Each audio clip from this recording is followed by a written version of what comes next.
The following is intended only for mature audiences. Viewer discretion advised.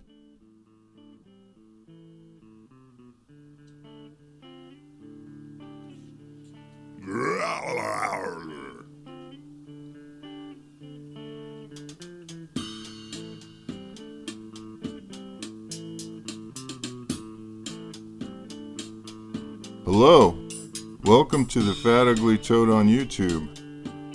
In this episode, I am unboxing and reviewing the Ancia video game entertainment system classic TV game console with built-in 200 games, Amazon's choice for plug-in games for TV plug-and-play. Most of us have strong opinions in regard to Amazon, but this video is not about Amazon. I've personally not seen this particular product available elsewhere. The price was $12.99. Different shipping options are available and tax may apply. 200 games for $12.99 is roughly 15 cents per game. Is it worth it? Let's find out. I will show you the box before I open it. It says TV wire controller. I know what they meant, but not what they were thinking. It also says the best choice. I didn't know you could just put that. Is that even effective? It's probably not very effective. The box top was slightly alarming.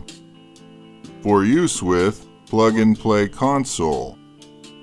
Do I need to buy something else? Controller. Did I just buy the controller for something? If I saw this product in a store, I would definitely be hesitant. Maybe this information will shed some light. Oh no, Amazon put a sticker over it. Nothing here. The back just has very tiny game pictures. Oh boy, mowing! Well, it isn't just a controller, and it is in fact a plug and play.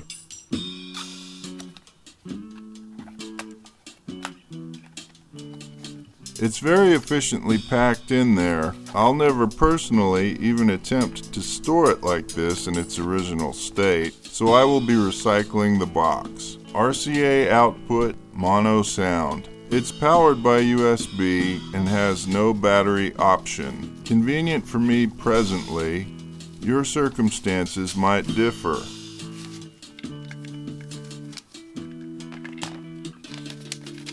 One-page manual.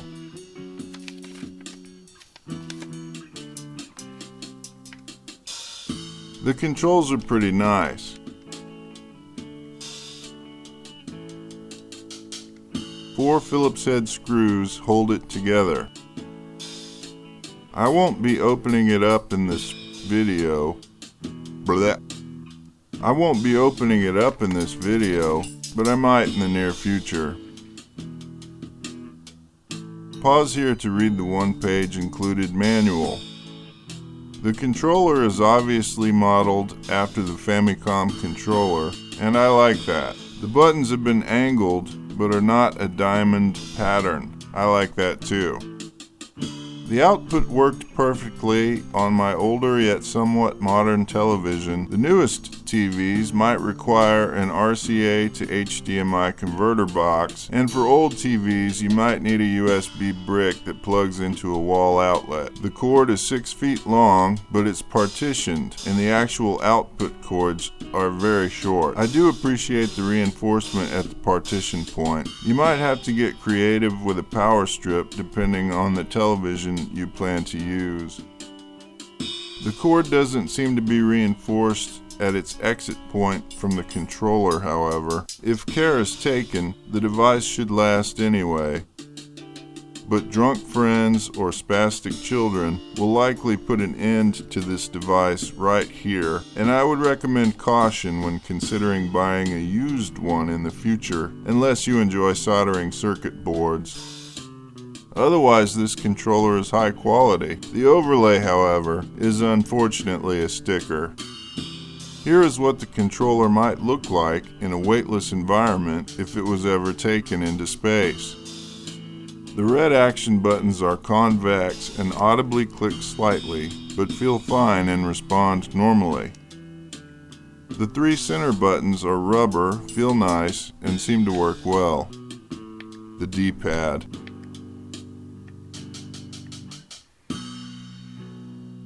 Unfortunately, the D-pad has no central pivot, and all four buttons can be pressed by pushing firmly on the center. Thus, instead of a D-pad, the controls are more like four directional buttons. Whether or not the D-pad can be modified is not the subject of this video. Otherwise, it feels nice and seems responsive. You get what you pay for, but so far, I am not disappointed.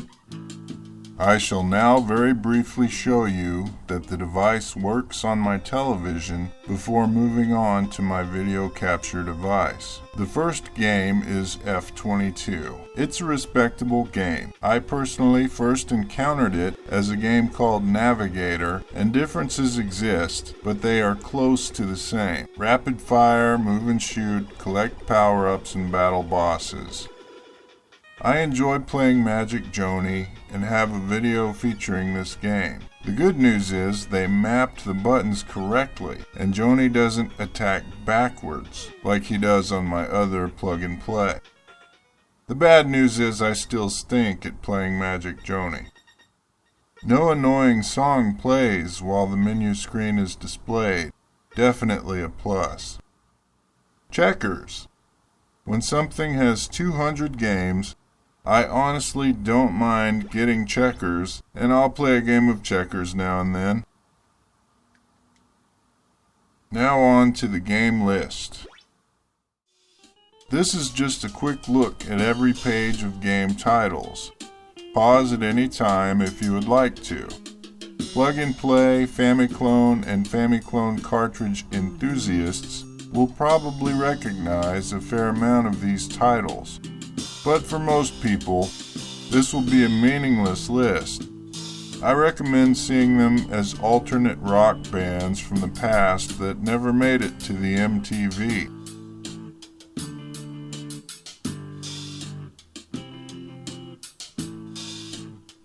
Or perhaps they could be specials at a local bar from a creative bartender/bar owner that can't otherwise move that case of pickle-flavored schnapps he or she got a great deal on. Just so you know, the pages don't transition like that on your TV. It's just editing. After this, I show a handful of the games included. Most are copies of once popular games.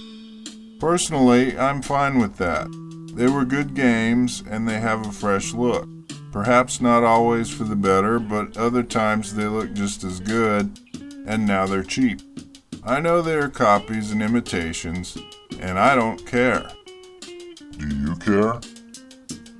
I suppose I should mention that none of these games have save options or any method of starting from where you left off. But they don't need it. It's a collection of arcade games.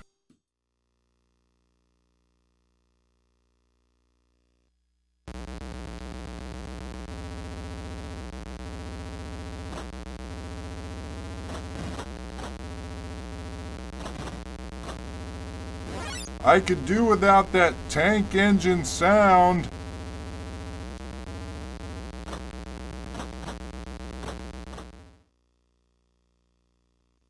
This is a clone of an ancient Intellivision game.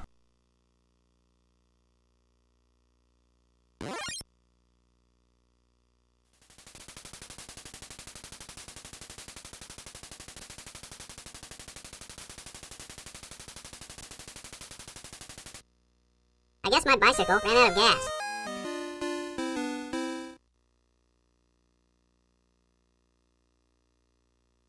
I don't know why a pinball game is called Hoodle.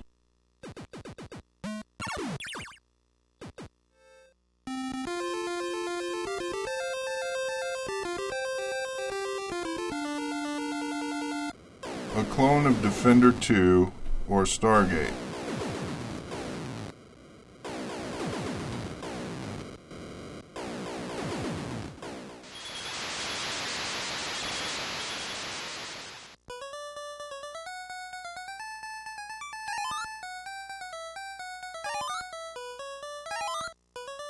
I don't think they even changed the music on this one.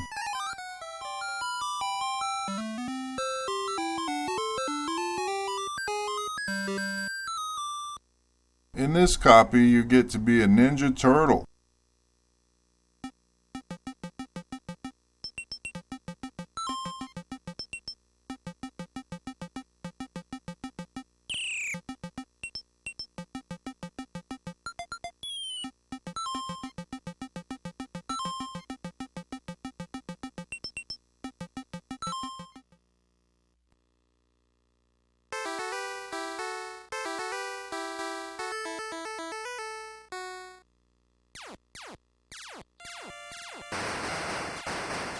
The turbo buttons work.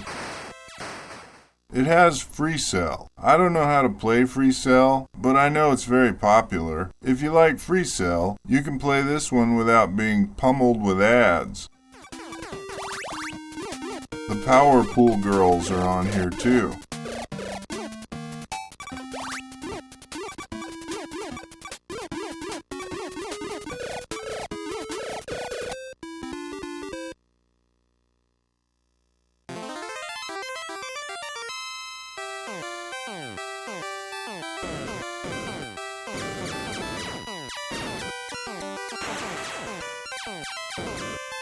Interesting choice of background music.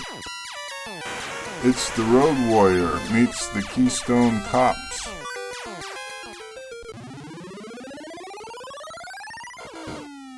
Another reskinned classic.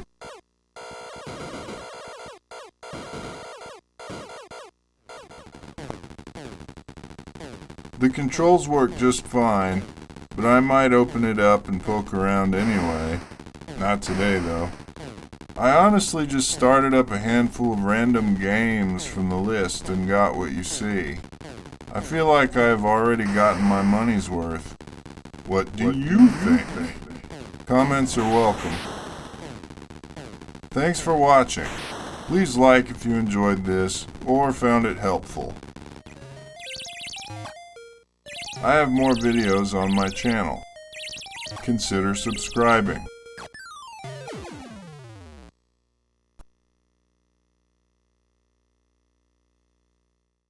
And now back to the Politically Correct Ninja Collective.